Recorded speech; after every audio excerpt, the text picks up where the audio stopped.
Hello दोस्तों, नमस्कार। स्वागत है आपका RRS के चैनल में। आज हम देखेंगे कि जो चयन सूची के संबंध में सूचना, जो चयन सूची जारी हुई है उसके संबंध में सूचना कि आपको कब तक विकल्पों का चयन करना है ना, और कितने रिक्तियों तक आप चयन कर सकते हैं, ठीक है ना, कितने स्कूल चुन सकते हैं, यहाँ पे बताया जा रहा है। तो देख लेते हैं हम प्रत्येक पॉइंट को।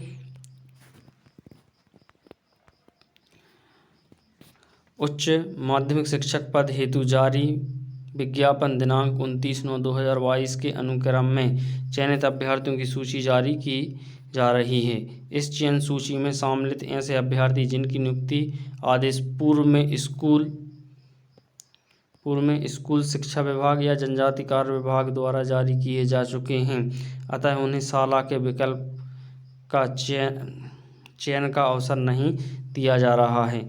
मतलब यह है कि जो पूर्व में स्कूल जनजाति विभाग हो या स्कूल शिक्षा विभाग में नियुक्ति ले चुके हैं, उन्हें साला चयन का अवसर नहीं दिया जा रहा है। और यह जो है 28/8/2018 के जो ये भर्ती संबंधित निर्देश निकले थे उसमें भी क्लियरली बताया गया था, कहा गया था, है ना, ताकि नाम रिपीट ना हो। और वह मांग भी चल रही थी, तो वह पूरी हो चुकी है। अब यह नाम रिपीट नहीं होंगे और इसीलिए यहाँ पे जो आदेश पहले ले चुके हैं उन्हें साला के विकल्प चयन का अवसर नहीं दिया जा रहा है।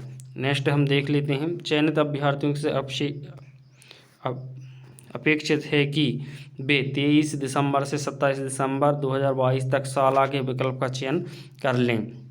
यहाँ डेट बताई गई है 23 से 27 दिसंबर तक साला का चयन कर लें। अभ्यर्थियों को न्यूनतम 50 विकल्प अथवा किसी विषय में 50 से कम रिक्तियाँ होने पर समस्त रिक्तियों का चयन करना अनिवार्य होगा।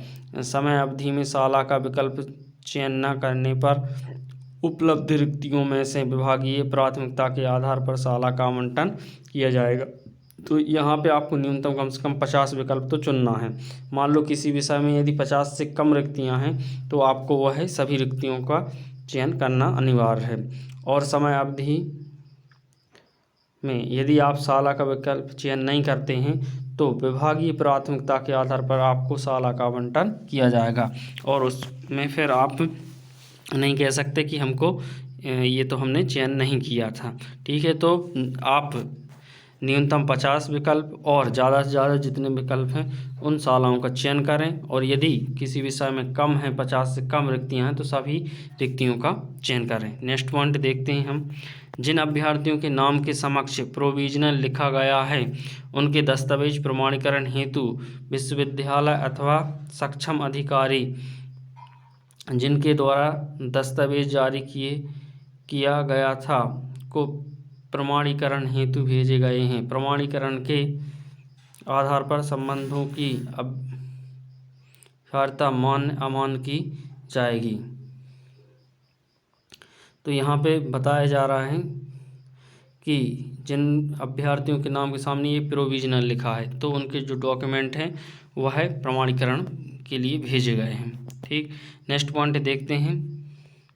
जिन अभ्यर्थियों की अभ्यर्था निरस्त की गई है उनकी कारण सहित सूची पोर्टल पर प्रदर्शित की गई है। तो आप ये TRC में देखेंगे तो यहाँ पे आपकी सूची ये है, ये कारण सहित इस पे अपलोड की गई है। तो इसमें देख सकते हैं जिन नाम है और इसमें कारण भी बताया गया है। नेक्स्ट हम देख लेते हैं। ऐसे अभ्यर्थी जिनका चयन आरक्षण नियमों के तहत हुआ है वे अपने डिजिटल जाति प्रमाण पत्र बनवा लें।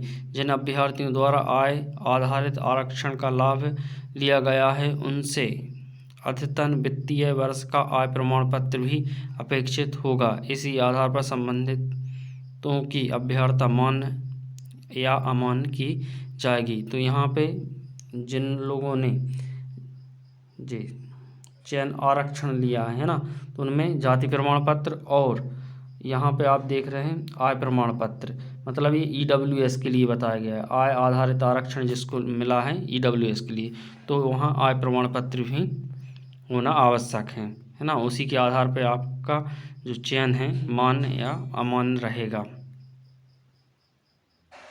ठीक है, नेक्स्ट पॉइंट देख लेते हैं।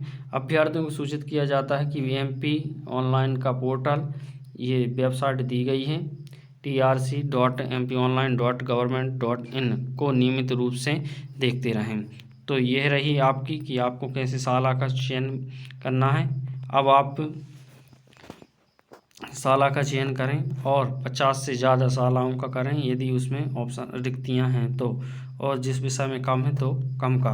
और यहाँ पे जो फर्स्ट पॉइंट है ये यही कहता है कि जो आपने भले स्कूल शिक्षा विभाग या जनजाति कहीं भी यदि आपने ज्वाइनिंग ले ली है तो अब आप विकल्प का चयन नहीं करेंगे, साला के विकल्प का चयन नहीं करेंगे। ठीक है दोस्तों, तो इस सूचना को देखने के लिए आपने इतना टाइम दिया, इसके लिए बहुत बहुत धन्यवाद।